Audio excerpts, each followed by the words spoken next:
Assalamualaikum warahmatullahi wabarakatuh. Perkenalkan, nama saya Muhammad Firdaus dengan NIM D1A02410225, di mana pada video kali ini untuk memenuhi tugas akhir semester pada mata kuliah Kewarganegaraan yang diampu oleh Bapak Jamaluddin SPDI MPD, di mana saya akan menjelaskan isi makalah saya yang berjudul Analisis Kasus Guru Honorer di Konawe yang ditangguhkan penahanan karena memarahi anak polisi.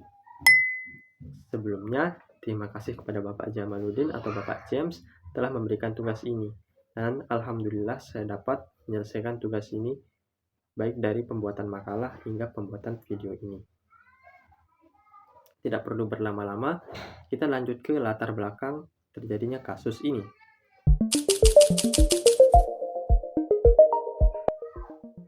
Kasus guru honorer di Konawe bermula saat seorang guru menegur siswa yang merupakan anak seorang polisi. Orang tua siswa yang tidak terima melaporkan guru tersebut hingga akhirnya guru itu ditahan.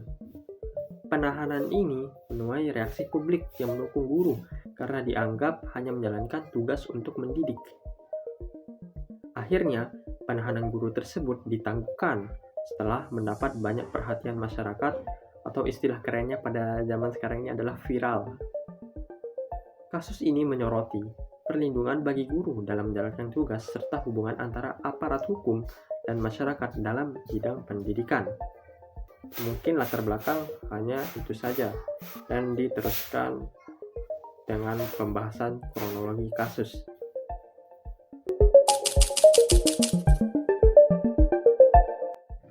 Untuk melanjuti latar belakang tadi, pasti ada kronologi kasus, di mana kronologi kasus awal itu bermula saat di sekolah pada tanggal 24 April 2024, di mana Supriyani, seorang guru honorer di SDN 4 Baito, Konawe Selatan ini mengajar pelajaran bahasa Indonesia.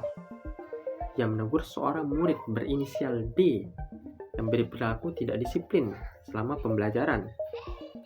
Ketika ditegur, murid tersebut tidak menghiraukan teguran gurunya, sehingga Supriyani dikatakan memukul paha murid tersebut dengan batang sapu sebagai bentuk peringatan. Namun, korban melaporkan kepada orang tuanya bahwa ia mengalami memar di paha belakangnya. Selanjutnya, laporan orang tua korban.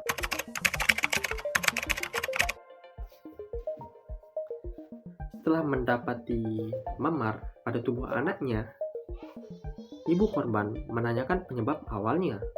Korban menyebut memar tersebut akibat jatuh di jalan atau di sawah.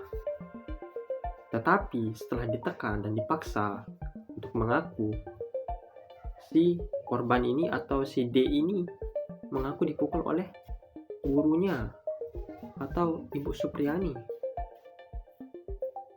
Mendengar hal itu, orang tua korban yang ayahnya adalah anggota polisi kemudian melaporkan kejadian ini ke Polsek Baito. Selanjutnya, terjadinya mediasi antara Ibu Supriyani dengan pihak korban atau orang tua dari anak tersebut.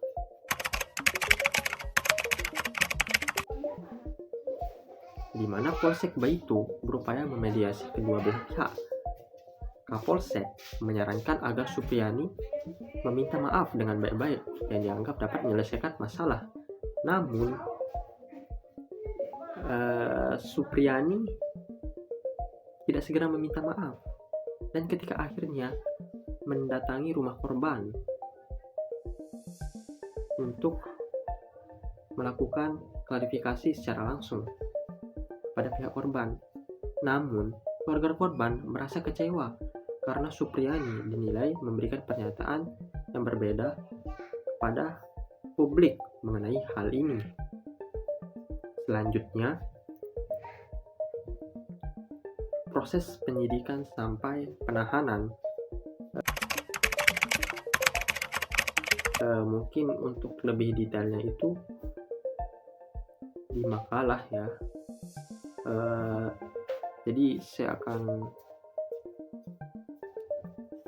mengingat-ingat sedikit-sedikit tentang proses penyidikan dan penahanannya itu. Kira-kira pada bulan Mei mediasi itu berlangsung sampai bulan Juni, tapi tidak ada kesepakatan. Lanjutkan Juli itu gelar perkara dari kasus ini. Lanjutkan pada bulan September itu berkas perkara dari kasus ini dilimpahkan ke Kejaksaan di negeri Konawe.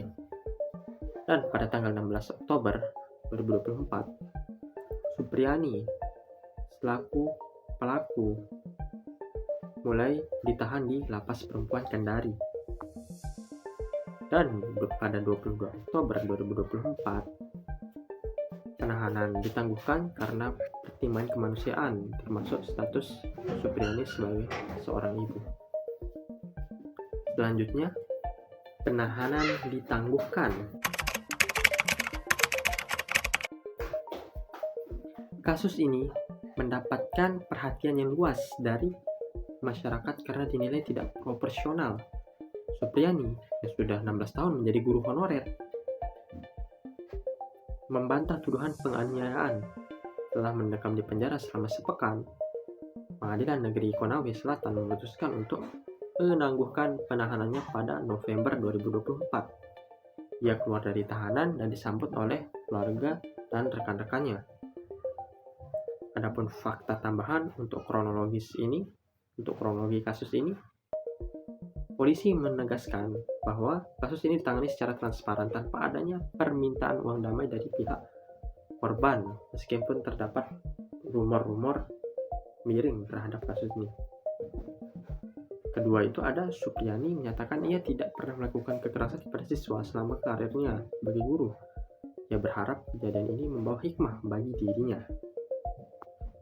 Nah, untuk selanjutnya itu pelanjutan dari kasus ini. Meski telah ditangguhkan, proses hukum terhadap Supriyani terus berlanjut. Persidangan akan dilakukan di Pengadilan Negeri Andolo, kalau nggak salah ya, di Konawe Selatan. Kasus ini menjadi sorotan nasional dan booming seketika karena menyangkut seorang guru honorer yang dianggap dalam posisi rentan secara hukum.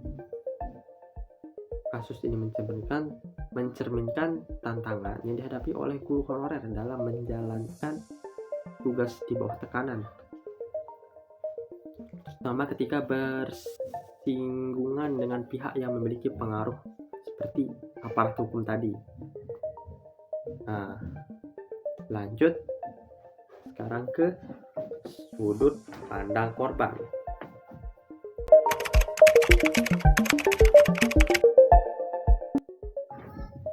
Oke, sekarang masuk ke sudut pandang, di mana dalam sudut pandang ini ada dua macam sudut pandang. Pertama itu ada sudut pandang korban dan ada sudut pandang pelaku.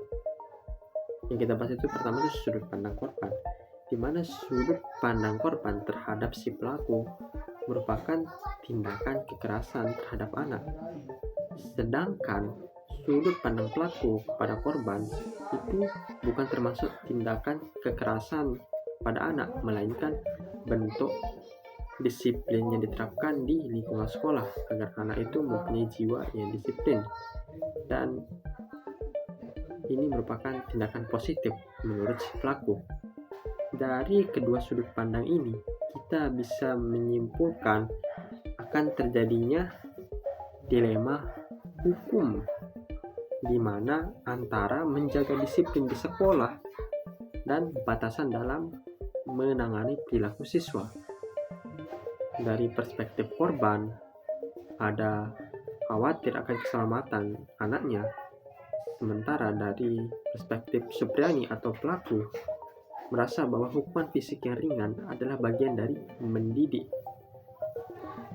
Jadinya kasus ini mencerminkan pentingnya pelatihan guru tentang metode disiplin yang sesuai serta komunikasi yang lebih baik antara pihak sekolah dan orang tua, supaya tidak terjadinya salah paham antara pihak guru dan pihak orang tua.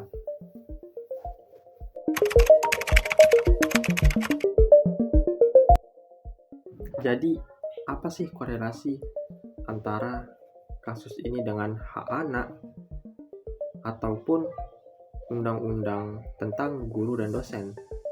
Jadi dalam kasus ini, menurut saya itu tindakan Supriyani atau pelaku dianggap melanggar Undang-Undang Perlindungan Anak karena menyebabkan kekerasan fisik. Tapi dalam pasal 39 Undang-Undang Guru dan dosen juga mengakui hak guru untuk mendisiplinkan siswa, asalkan dilakukan dengan cara mendidik dan tidak melanggar hukum. Kasus ini berujung pada perdebatan tentang batas antara disiplin mendidik dan tindak yang dianggap sebagai kekerasan. Dengan demikian, pengadilan harus menilai apakah tindakan Supriyani masuk ke dalam kategori kekerasan yang melanggar hukum atau bentuk disiplin yang masih dalam koridor kewajaran sesuai peran para pendidik.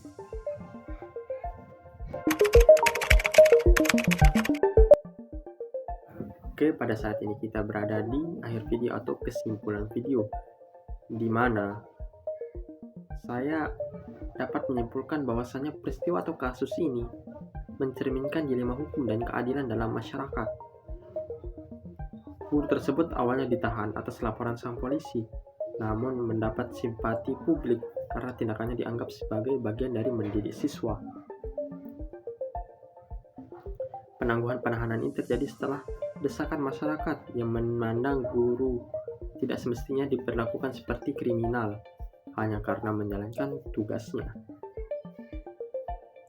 Kasus ini menyoroti pentingnya memahami peran guru sebagai pendidik yang seringkali menghadapi dilema dalam mendisiplinkan siswa, serta adanya persepsi penyalahgunaan kekuasaan, di mana jabatan atau hubungan dengan aparat hukum dianggap lebih berpengaruh. Selain itu, kasus ini menunjukkan perlunya evaluasi sistem hukum agar mampu menyeimbangkan keadilan dengan konteks sosial. Jadi, keseluruhan kasus ini menjadi pengingat akan pentingnya penghormatan terhadap profesi guru dan perlunya mekanisme penyelesaian konflik yang adil dan tidak diskriminatif.